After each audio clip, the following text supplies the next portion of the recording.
Bismillahirrahmanirrahim. Alhamdulillah wassalatu wassalamu ala Rasulillah. Allahumma ighfir li ustadina wa ustadina wa li masyayikhina ajma'in. Baik, kita lanjutkan pembahasan fikih kita. Bismillahirrahmanirrahim.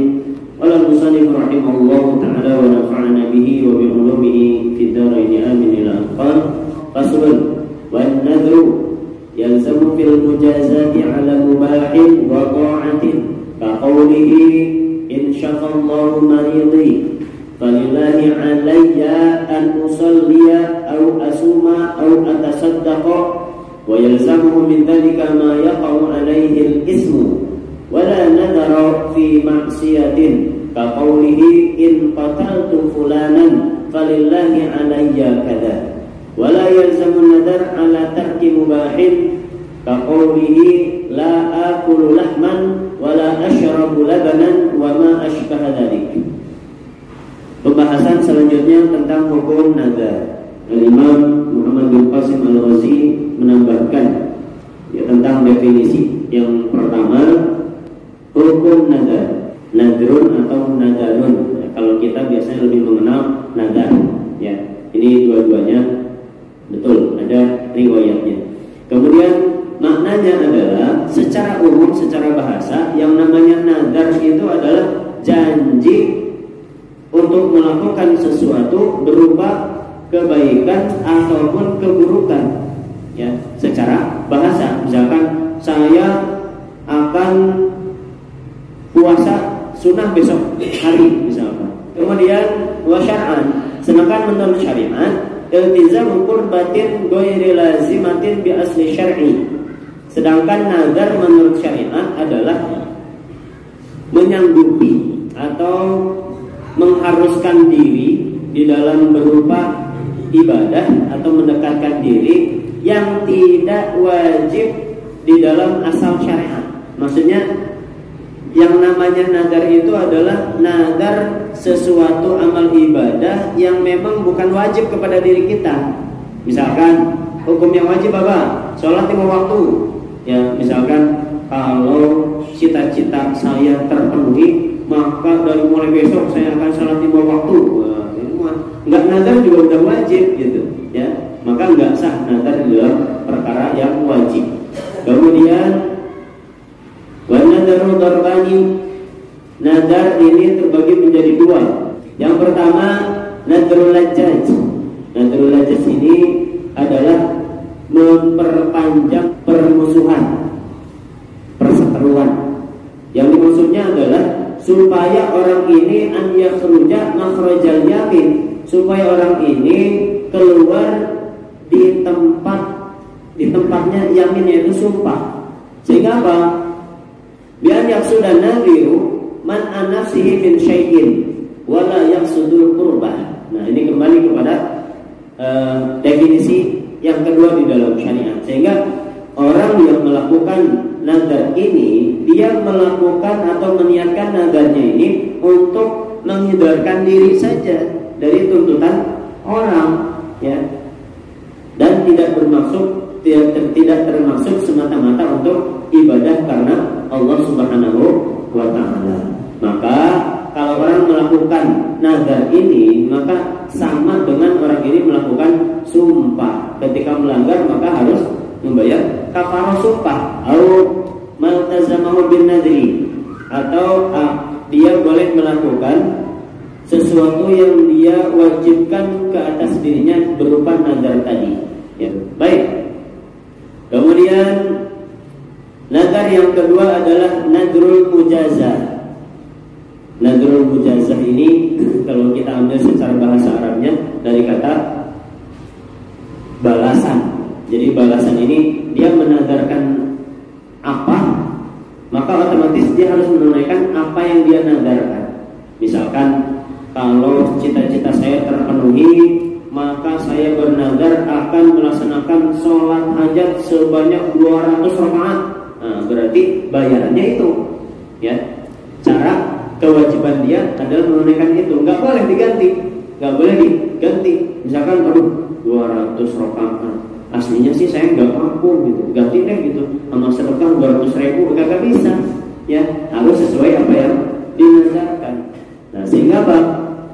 Di sini disebutkan nadar mujazah ini terbagi menjadi dua.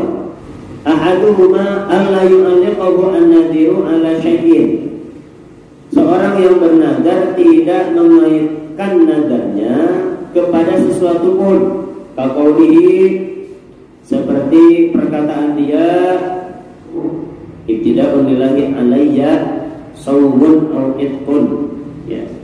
Hak bagi Allah Subhanahu wa taala atas diri saya, yaitu harus berpuasa atau memerdekakan hamba sahaya.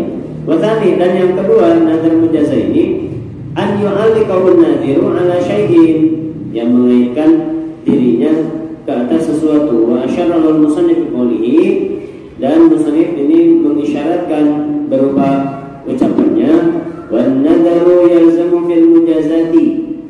Nadar ini wajib ditunaikan di dalam nadar mujazah ala mubahin, ke atas perkara yang mubah. Yang mubah ini perkara-perkara yang tidak ada perintah wajibnya atau sunnahnya, tidak ada juga larangannya, ya, sehingga misalkan apa perkara yang mubah, minum sirup misalkan, atau bahkan makan, tidur, minum, ya, jogging, ini semuanya hukumnya adalah mubah. Wa ta'ah, atau berupa ketaatan tapi khususnya adalah yang sunnah saja, kembali yang ke atas. Seperti perkataan orang yang nadar, jika Allah Subhanahu wa taala menyembuhkan orang sakit saya, ya, jika Allah menyembuhkan orang sakit saya, ini gambarannya anaknya misalkan sakit, kemudian dia udah berobat kemana-mana dan nggak sembuh, kemudian bernadar, jikalau Allah Subhanahu wa taala menyembuhkan anak saya dari penyakitnya, maka saya akan bersedekah kepada anak yatim, 10 anak yatim, masing-masing 100.000. Nah, berarti wajib tuh 1 juta dikeluarin, bagiin 100.000-nya ke 10 anak yatim. Di dalam tulisan yang lain, marodi, yaitu penyakit saya, atau kufitu syarra aduwi, atau saya terlindungi, terjaga dari keburukan musuh saya. Falillahi alayya an usalliya, maka bagi Allah Subhanahu wa taala atas saya untuk sholat sunnah atau puasa sunnah atau bersedekah sunnah. Maka wa yalzamuhu min dzalika an-nadhir, maka wajib bagi si orang yang bernadar tadi dari apa yang dia nadarkan tadi, sholat, puasa, sedekah. Ma yaqa'u alaihi ismu, apa yang sekiranya dari yang dia nadarkan berupa sholat, misalkan sholat minimal berapa rakaat? 2 rakaat, sholat sunnah minimal. Ustaz, ada yang 1 rakaat, itu pun hukumnya kurang afdal. Ada orang yang sholat sunnah witirnya itu 1 terus, kita tingkat-tingkatin, ya, 1 terus itu. Allah supaya ganjil-ganjil, iya, 3 juga ganjil gitu. Apalagi 5, 7, 11, ya, 9, itu juga ganjil. Bukan pilih ganjil yang paling kecil. Kalau kita kan kayak gitu. Ya. Allah juga suka yang ganjil. Ini juga sholat witir, sholat ganjil. Bukan 1 juga, ya. Tapi ada 3, ada 5, ada 7, 9 dan seterusnya. Kemudian puasa misalkan. Nah, minimal puasa itu adalah 1 hari dari subuh sampai maghrib. Enggak sah ketika orang nadar, kalau cita-cita saya terpenuhi, maka saya bernadar akan berpuasa dari subuh sampai zuhur. Nah, ini enggak sah.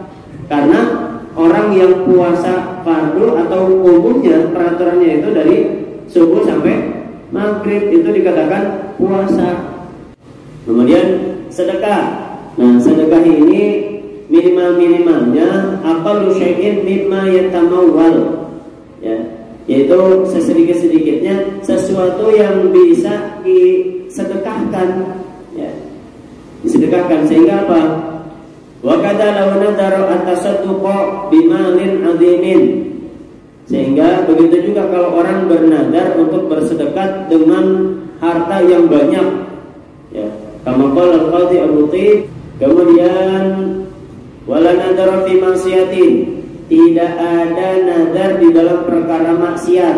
Seperti halnya orang mengatakan, jika saya membunuh si fulan tanpa hak, maka bagi Allah Subhanahu wa taala atas saya ya disebutkan nazarnya.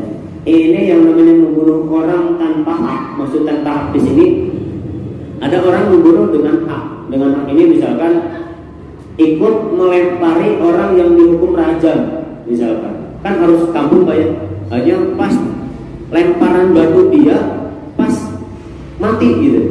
Oh, saya udah membunuh dia, nggak apa-apa, ini mah ada haknya gitu. Kemudian wa kharaja bil maksiati, dan dikecualikan dengan kata maksiat di dalam perkataan musannif adalah nadarul makruh.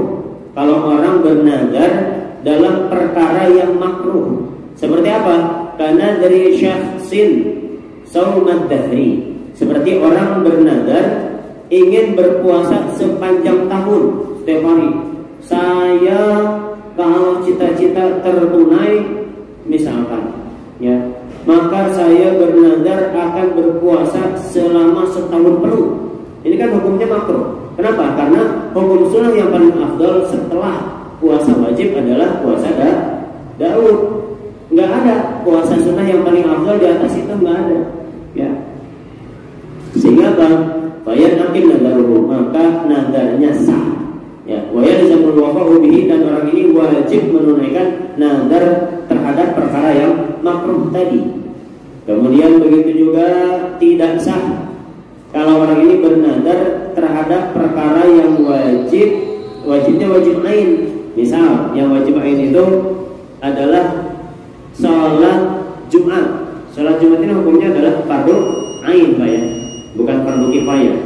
Nah, enggak dinadarin juga wajib sholat Jumat gitu, ya, kecuali kalau bentuknya adalah fardu kifayah. Seperti halnya apa? Seperti sholat 5 waktu berjamaah. Nah, ini menurut pendapat yang berpendapat bahwa berjamaah itu adalah hukumnya fardu kifayah. Ya, misalkan kalau dagangan saya laku semua di hari ini, maka dari mulai besok sampai saya meninggal dunia, saya akan sholat 5 waktu secara berjamaah di masjid. Wah, ya, subhanallah. Berarti enggak berjamaah dosa. Ya, ini bagus malah. Baik. Kemudian wala yazmun nadaru ala tarki mubahin, dan tidak wajib nadar atau tidak sah nadarnya di dalam perkara meninggalkan yang mubah.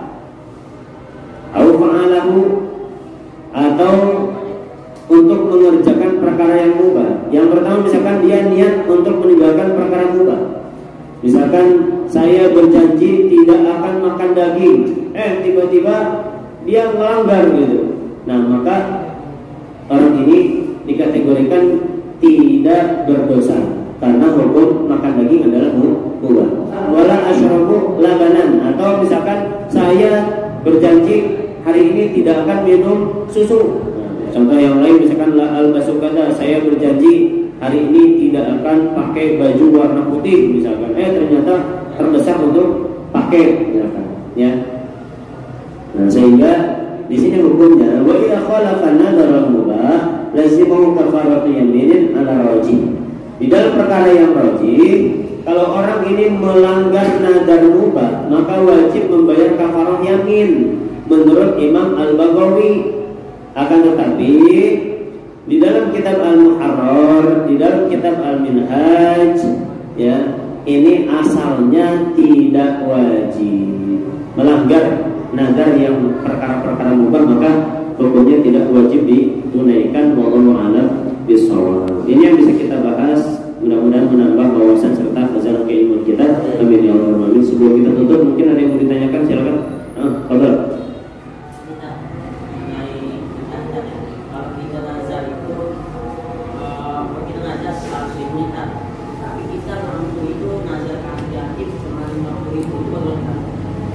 Baik, jazakumullah khair. Nadar, kalau nadarnya berupa hal tersebut, maka otomatis ditunaikan ketika mampu segitu, ya, tapi masih punya utang. Kenapa? Karena yang namanya nazar kan menjadi wajib. Sebagaimana kita diberikan oleh Allah Ta'ala kewajiban sholat lima waktu.